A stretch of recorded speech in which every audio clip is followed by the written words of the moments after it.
मेरे शत्रुओं के बीच में मैं गाऊं हालेलुया। अविश्वास के सामने मैं गाऊं हालेलुया। ये धुन मेरा हथियार है, मैं गाऊं हालेलुया। स्वर्ग मेरे लिए लड़े, गाऊंगा मैं तूफानों के बीच, ऊंचा और ऊंचा तेरी महिमा के गीत। नामुमकिन में से जागी उम्मीद, मृत्यु है हारी, जिंदा है मसीह।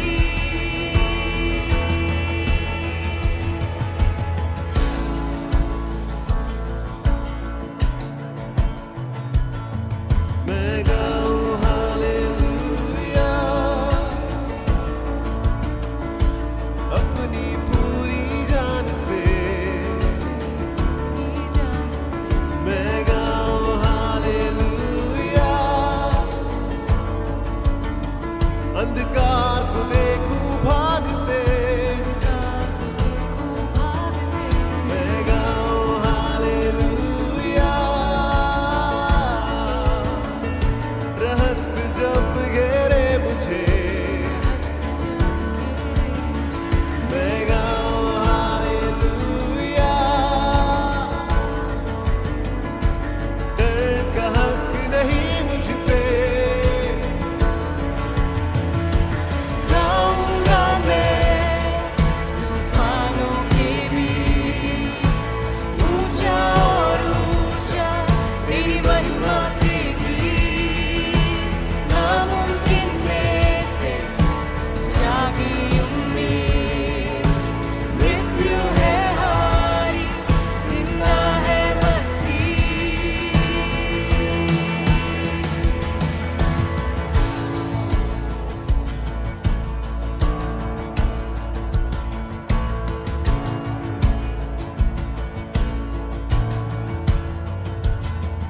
आवाज उठाओ, आवाज उठाओ, आवाज उठाओ, आवाज उठाओ, आवाज उठाओ, मेरे शत्रुओं के बीच में आवाज उठाओ, अविश्वास के सामने आवाज उठाओ, ये धुन मेरा हथियार है। आवाज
कितने लोग आज सुबह सेलिब्रेशन के मूड में आया है? सेलिब्रेशन के मूड में, मनाने के मूड में, मनाने के लिए क्या मनाना चाहता है? यीशु जी उठा। हालेलुया।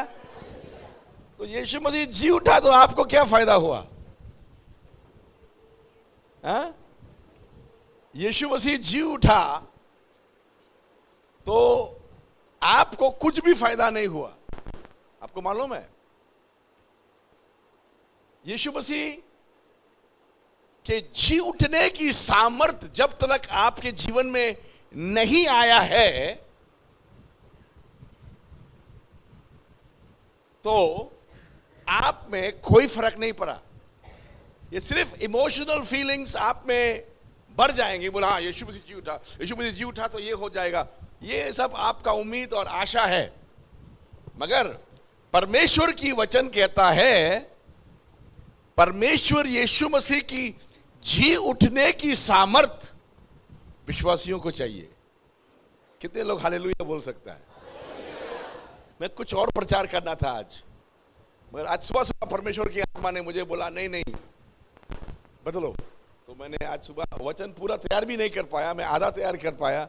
मैं यहाँ पहुंचते ने मुझे ये बताया आप पहुंचते हुए प्रचार करना है। मैंने डैनियल भाई 2 मिनट दे दो। बोलता 2 मिनट नहीं देंगे, मत दो।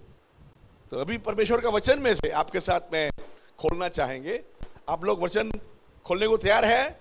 फिलिपियों की पुस्तक 3 अध्याय उसके 10 आयत खोलिए। मैं उसको हाँ और उसकी मृत्यु जन्म की सामर्थ को, हाँ उसके साथ दुखों में सहभागी होने के हाँ। मर्म को जानूं और उसकी मृत्यु की समानता को प्राप्त करूं। हाँ, मुझे पौलुस रसूल प्रेरित पौलुस मेरे जीवन में बहुत इंप्रेस किया है। आप समझ में आया इंप्रेस किया है कि मानी? परमेश्वर का सब चेले लोग अच्छे अच्छे शिक्षा दिया है, मगर पौलुस की शिक्षा जो है थोड़ा सा फर्क लगा मुझे। पौलुस ने सेवा जब किया है, वो सेवक बोलता है मैं 2 चीज का पीछे हूं। अब मैं पूछना चाहता हूं विश्वासियों को, आज आप किस चीज का पीछे है? आप किसके पीछे चल रहा है? किसके पीछे दौड़ रहा है? आपके प्रार्थना के जवाब मिलने के लिए उसके पीछे है, या प्रार्थना कराते कराते फिर रहे हैं, या आज उम्मीद लेके फिर रहे हैं, या अंधों जैसा भटक रहे हैं? आपका कौन सी स्थिति में आप है? पौलुस कहता है परमेश्वर को, यीशु मसीह को पहचानने के लिए। मैंने देखा बहुत विश्वासी लोग यीशु मसीह को जानते हैं मगर पहचानते नहीं है। हेलो, क्या समझे आप? जानना और पहचानना बाइबल के अनुसार में बहुत फर्क है। जानना अलग बात है, पहचानना अलग बात है। बहुत लोग जानते हैं, पहचानते नहीं। मुझे आप समझाओ, जानने के मानी क्या है, पहचानने के मानी क्या है?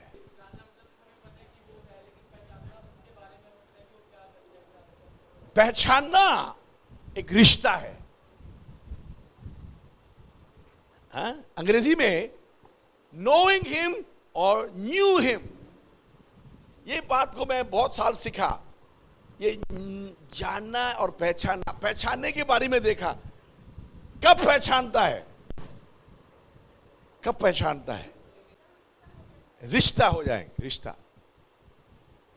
बाइबल में देखा, आदम न्यू हिज वाइफ। आदम उसके पत्नी को पहचाना। मालूम है कब पहचाना? शादी होने के बाद जब उसके रात गुजारा, उस समय बोला आदम न्यू हिज वाइफ। जब मियां बीवी का रिश्ता हुआ तब पहचाना। पौलुस यीशु मसीह को जानता बहुत है मगर वो पहचानना चाहता है। आज सुबह इस पुनरुत्थान की सुबह, यीशु मसीह के पुनरुत्थान की सेलिब्रेशन में मैं आपसे पूछना चाहता हूं, कितने लोग यीशु मसीह के पहचानने के लिए पहचानना चाहता है? हालेलुया। जानकर कोई फर्क नहीं पड़ता। आप यीशु मसीह को सिर्फ जानता है तो नामधारी ईसाई बनेंगे और कुछ नहीं बन सकता। एक नामधारी ईसाई क्या करता मालूम है?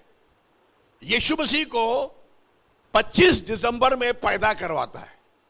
हेलो, यीशु मसीह को कब पैदा कराता है? 25 दिसंबर के दिन को यीशु मसीह को पैदा करा देता है। यीशु जन्म लिया, इसके बाद मार्च अप्रैल में गुड फ्राइडे में मरवा देता है। हाँ जी, मार्च और अप्रैल में जब गुड फ्राइडे आता है तो यीशु मसीह को मार देता है, मर गया। 3 दिन बाद फिर जगा देता है, वो जी उठ गया। 50 दिन बाद बोला अभी ऊपर जा। हैं? यीशु मसीह जी उठने के बाद 40 दिन में बोलता ऊपर जा। उसके बाद दिसंबर तक इंतजार करता है, फिर पैदा करता है। अब बताओ, हम लोग यीशु मसीह के साथ तमाशा कर रहा है या नहीं कर रहा है? दिसंबर में पैदा करता है, अप्रैल में मार देता है, सॉरी मार्च में मार देता है, अप्रैल में जी उठा देता है।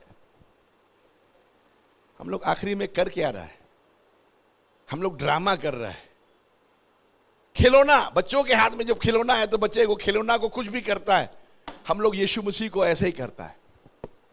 पौलुस बोलता नहीं नहीं नहीं नहीं नहीं, पौलुस बोलता नहीं, मुझे 2 चीज चाहिए, उसको पहचानना चाहता हूं और दूसरा उसके जी उठने की सामर्थ मुझे हासिल करना चाहता हूं। हालेलुया। उसके जी उठने की सामर्थ हासिल करना चाहता।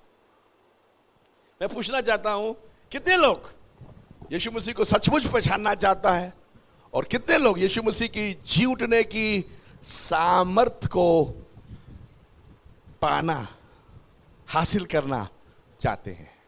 हाथ दिखाइए। बहुत अच्छा लगा, आपका हाथ देख के मैं खुश हो गया। मगर अभी दूसरा सवाल यह है, उसके लिए आप क्या कीमत दे सकता है? हेलो, उसके लिए आप क्या कीमत दे सकता है? पैसा की बात नहीं कर रहा हूं। पौलुस ने क्या बोला? उसने बोला मैं फ्री में नहीं लेना है, मैं उसके लिए कीमत दे सकता हूं। क्या बोला? कीमत क्या देगा? बोलता मैं यीशु मसीह जैसा मार खाने को और मर जाने को भी कीमत देने को तैयार है। देखो, यीशु मसीह की सफरिंग के मानी यीशु मसीह के जो दुख उठाया गया है वो मैं उठाने को तैयार हूं। हाँ, हालेलुया। तो यीशु मसीह जो दुख उठाया था हमारे लिए, सलीब पे चढ़ाया, तो दर्द उठाया, दर्द वो मैं भी करना चाहता हूं और उसके जैसा मरना भी चाहता हूं, मगर फालतू में नहीं। ये 2 चीज हासिल करने के लिए है? क्या हासिल करने के लिए? ये 2 चीज, ये क्या है इसमें? यीशु मसीह को सचमुच पहचानना और उसकी जी उठने की सामर्थ हासिल करना। To know him and to receive the power of his resurrection। पढ़ेंगे मेरे साथ पहला पतरस 2 अध्याय का 21 आयत। पहला पतरस 2 अध्याय का 21 आयत। तुम इसी के लिए बुलाए भी गए हो क्योंकि मसीह भी तुम्हारे लिए दुख उठाकर तुम्हें एक आदर्श दे गया कि तुम भी उसके चिन्हों पर चलो।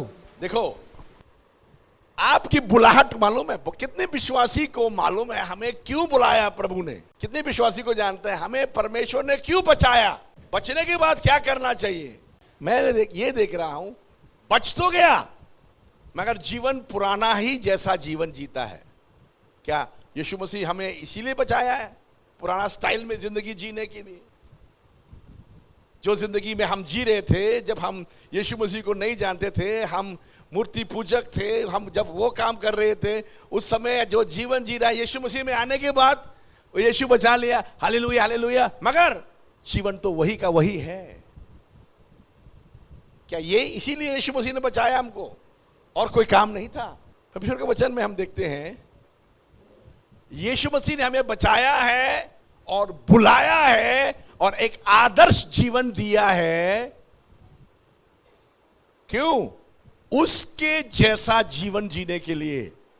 फिर पढ़ेंगे 21 आयत, फिर पढ़ेंगे। तुम इसी के लिए बुलाए भी गए हो, इसीलिए बुलाए भी गए हो क्योंकि मसीह भी तुम्हारे लिए दुख उठाकर तुम्हारे लिए मसीह तुमको तुम्हारे लिए दुख उठाकर तुम्हें एक आदर्श दे गया, तुम्हारे एक आदर्श दे गया कि तुम भी उसके चिन्हों पर चलो। तुम भी उसकी चिन्हों पर चलो, तुम भी उसके जैसा जीवन जियो। यीशु मसीह मुर्दों में से जी उठा, मानते हो? हम भी मुर्दों में से जी उठने की सामर्थ पाना, हासिल करना जरूरत है। तब आप अपना मुसीबतों से निकल पाएंगे। तब आपकी कठिनाइयों को आप जंजीर तोड़कर बाहर आ पाएंगे। ऐसा कोई मुसीबत नहीं है आपको बांध के रखे। यीशु मसीह ने मत्ती में उसने ये बोला, मत्ती के 16 में क्या बोला? विश्वासी क्या क्या करेगा? बोलता विश्वासी को कोई भी नरक के दरवाजा नहीं रोक सकता है। विश्वासी को कोई भी नरक के दरवाजा नहीं रोक सकता है। क्यों? नरक के दरवाजा क्यों नहीं रोक सकता है? उसमें जी उठने की सामर्थ है। हर दरवाजाओं को तोड़ देंगे, हर पत्थरों को हटा देंगे, हर समस्याओं को। Hallelujah hallelujah hallelujah hallelujah. ना बीमार आपको रोक सकेंगे, ना शैतान आपको रोक सकेंगे, ना कोई समस्या आपको रोक सकेंगे। आप सबको तोड़ तार के बाहर निकल आएंगे। वो उसकी वजह क्या है? आप में एक सामर्थ है, उसका नाम है जी उठने की सामर्थ। पौलुस बोलता है यही चाहिए मुझे, बस वही चाहिए, वही चाहिए। मैं देखता हूं इतना बड़ा प्रभु का दास इतना सामर्थी काम करने के बाद ये दो चीज का पीछे, यीशु मसीह को पहचानना और उसके जी उठने की सामर्थ को लेना। हालेलुया। यानी तो हम लोग आकर के एक बर्थडे पार्टी बना के चले जाएंगे, यीशु जी उठा, जी उठा, ओ जी उठा। तुम्हारा क्या हालत है भाई? नहीं अभी कुछ नहीं हुआ, जी उठा, वो जी उठा, क्या होगा? तुम तो मरा हुआ है, वो जी उठा तो क्या होगा? विश्वासी मरा नहीं हो सकता। विश्वासी कोई मरा मुर्दा नहीं हो सकता। विश्वासी मुर्दों में से जी उठना चाहिए। ऐसा जी उठने के लिए परमेश्वर ने हमारे अंदर वो सामर्थ डालता है, देना चाहता है, जी उठने की सामर्थ। हमें क्या चाहिए मालूम है? हम लोग यीशु मसीह को विश्वास करना चाहता हूं, फिर प्रार्थना करना, प्रभु दे दो दे दो। मालूम है दे दो प्रार्थना जो है भिखारी के प्रार्थना है। ये दे दो प्रार्थना जो है भिखारी के प्रार्थना। कितने भिखारी मसीही है यहाँ बताओ? कितने भिखारी विश्वासी यहां है? यहां फर्क है, बच्चे मां बाप के पास एक अधिकार में जाता है, मगर भिखारी तो मांगते रहता है, दे दो दे दो। मगर बच्चे जाके बोलता पापा ये जरूरत है। मैं कल एक उदाहरण बता रहा था। जब मैं छोटे थे, जब बच्चे थे 6-7 साल के थे, मैं स्कूल में जाते थे। हमारा स्कूल का बैग ऐसा नहीं था, अभी का स्कूल का बैग ऐसा था। हमारा स्कूल का बैग ऐसे होते थे, ऐसा दो तरफ का नहीं होता था, एक तरफ का होता था। मैं स्कूल से लौट के आता हूं तो टीचर बोलता है कल स्कूल में 50 रुपया लेके आना। उस जमाना 50 रुपया, मेरे बचपन में 50 रुपया जो है आजकल की समझ लीजिए 10,000 रुपया का जैसा है। मैं जाता हूं, मेरी मां को कहता हूं, मामी टीचर ने बोला कल 50 रुपया ले आना। उसके बाद मैं क्या करता हूं मालूम है? वहां घुटना टेकता हूं, 50 रुपया दे दे। करता हूं क्या ऐसा? हाँ? नहीं, मैं बोलने के बाद मेरा बस्ता उतारता हूं, हेलो, और खेलने को निकल जाता हूं। उसके बाद ये जो मेरे अंदर में जो 50 रुपया की चिंता था, मेरे माँ बाप को दे दिया। मुझे पढ़ाना है इनको, तो इनको बिल भी देना है कल को। सब इनका है, अभी बोझ इनका है, मेरा बोझ है ही नहीं। नहीं देना है मत दो, नहीं देना है मत दो। टीचर ने मांगा, मुझे क्लासरूम से बाहर कर देगा, मैं स्कूल में नहीं जाऊंगा। मैं तो यही खुश है, स्कूल नहीं जाने के बहाना चाहिए मुझे। यहां क्या है, यहां क्या है? अभी आप यीशु मसीह का जैसा बन सकता है, तब आप सरवाइव करेंगे। आपकी समस्या बढ़ते जा रहा है, देश की समस्या बढ़ते जा रहा है। देश में हर साल नया नया बीमारियां आ रहा है। एक तरफ से बीमारी, एक तरफ से महंगाई, एक तरफ से ये, एक तरफ से वो, सब आपके ऊपर आ रहा है, मेरे ऊपर आ रहा है। आपके जी उठने की सामर्थ के बिना, जी उठने की सामर्थ के बिना आप खत्म हो जाएंगे, मैं खत्म हो सकता है। हालेलुया। चाहिए क्या है? जी उठने की सामर्थ हमें चाहिए। यदि आप अपना दान और दशमांश देना चाहते हैं तो आप जीएनसी मेन अकाउंट में आप भेज सकते हैं। उसकी डिटेल आपकी स्क्रीन पर दिखाई जा रही है और उनका स्क्रीनशॉट दिए गए नंबर पर भेज सकते हैं। परमेश्वर आप सबको आशीष दे। आइए प्रार्थना करें थे। धन्यवाद करते हैं परमेश्वर पिता, एक बार फिर प्रभु जी आपके चरणों पर आते हैं। पिता परमेश्वर, यीशु मसीह के नाम में पिता परमेश्वर हम विनती करते हैं, प्रार्थना करते हैं प्रभु जी, जो वचन पिता परमेश्वर आज बोले गए हैं पिता परमेश्वर, प्रभु जी पिता परमेश्वर हर एक व्यक्ति के जीवन में, हृदय, आत्म, विवेक, प्राण में प्रभु जी उनके हृदय में पट्टियाँ प्रभु जी वो गहराई से बसने दें प्रभु जी। आपके पिता परमेश्वर आत्मा के द्वारा प्रभु आपके वचनों को उनके हृदय में पट्टी पर लिख दें पिता परमेश्वर। प्रभु जी जब पिता परमेश्वर पूरे हफ्ते में प्रभु पिता परमेश्वर वो जीवन बिताते हैं, चलते फिरते हैं, काम करते हैं प्रभु जी, पिता परमेश्वर आपके वचन को प्रभु वो स्मरण रख कर जीवन बिताने पाए पिता परमेश्वर। प्रभु आपको पिता परमेश्वर स्मरण रख कर जीवन बिताने पाए प्रभु, ऐसा मदद करें पिता। और आपके वचन के द्वारा प्रभु आप उनकी अगुवाई करें पिता परमेश्वर। वो जहां भी जाते हैं पिता परमेश्वर, आप पिता परमेश्वर उनके संग होलें प्रभु जी। हाँ पिता परमेश्वर प्रभु उन्हें हर एक बुराई से बचाएं पिता परमेश्वर, हर एक बुरे लोगों से पिता, हर एक हार्म से, हर एक नुकसान से प्रभु जी। और पिता परमेश्वर ये जो महामारी इसने फैली हुई है प्रभु जी, उस सब से बचाकर प्रभु आपकी सुरक्षा में लें पिता परमेश्वर। आपके लहू में प्रभु उन्हें ढांप लें पिता परमेश्वर। जब तक हम दोबारा मिलते हैं प्रभु जी, हर एक जन को सुरक्षित रखें पिता परमेश्वर, उनके हर एक जरूरतों को पूरा करें पिता परमेश्वर। प्रभु जी आपके वचन के द्वारा प्रभु आप उन्हें आशीषित करें पिता परमेश्वर। कोई भी व्यक्ति पिता परमेश्वर यदि किसी भी जरूरत में पाए जाते हैं पिता परमेश्वर, किसी भी डिफिकल्ट समय से जाने प्रभु जी, आपकी आत्मा प्रभु उनकी अगुवाई करने पाए प्रभु। आप पिता परमेश्वर उनकी हर एक जरूरतों को पूरा करें पिता परमेश्वर प्रभु जी। और प्रभु आपके सामर्थ्य और अनंत बुझाव में प्रभु आप उन्हें संभालें पिता परमेश्वर। और प्रभु आपके प्रसन्न योग्य जीवन बिताने के लिए प्रभु आप उनकी मदद करें पिता परमेश्वर। आपके आत्मा से भरते जाने के लिए आप उन्हें सहायता करें पिता परमेश्वर। और आपकी आज्ञाकारिता में ले चलें मेरे परमेश्वर पिता, ऐसा मदद करें प्रभु। हर एक जन को ऐसा आशीषित करें प्रभु जी, एक आत्मिक बेदारी बदलाव को आप भेजें पिता परमेश्वर हमारी कलीसिया में, हमारे लोग के जीवन में प्रभु जी पिता परमेश्वर। जबकि एक हमारे देश में पिता परमेश्वर, पूरे संसार में बहुत ही डिफिकल्ट समय से प्रभु जी, बहुत ही पिता परमेश्वर मुश्किल समय से पिता परमेश्वर लोग जा रहे हैं खुदावन, आप उनकी मदद करें पिता परमेश्वर। आपके लोग पिता परमेश्वर आपके वचन को मानकर जीवन बिताने पाए प्रभु जी। और पिता परमेश्वर आपके लिए एक अच्छे गवाह को जीवन बिताने पाए। और आखिर तक पिता परमेश्वर विश्वासी होकर प्रभु जी आपके पिता परमेश्वर आज्ञाकारिता में जीवन बिताने पाए, सब मदद करें प्रभु जी।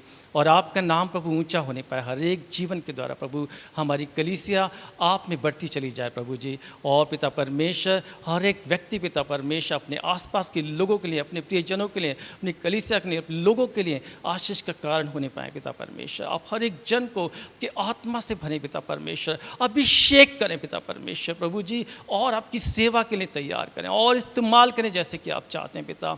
हम में से पिता परमेश्वर हर एक जन को आपके हाथों में सौंपते हैं प्रभु जी। आप पिता परमेश्वर हर एक व्यक्ति को, हर एक जन को प्रभु मेल मिलाप, प्रेम और एकता की आत्मा से भर दें पिता परमेश्वर, ताकि लोग हमारे जीवन से प्रभु, लोग हमें नहीं वरन यीशु को देखने पाए प्रभु जी, और आपका नाम ऊंचा होने पाए प्रभु। हम घटें और आप बढ़ें। सारी आदर महिमा आपके नाम को देते पिता। ये सारी प्रार्थना विनती को हम मांग लेते हैं हमारे उद्धारकर्ता प्रभु यीशु मसीह के नाम में, आमीन।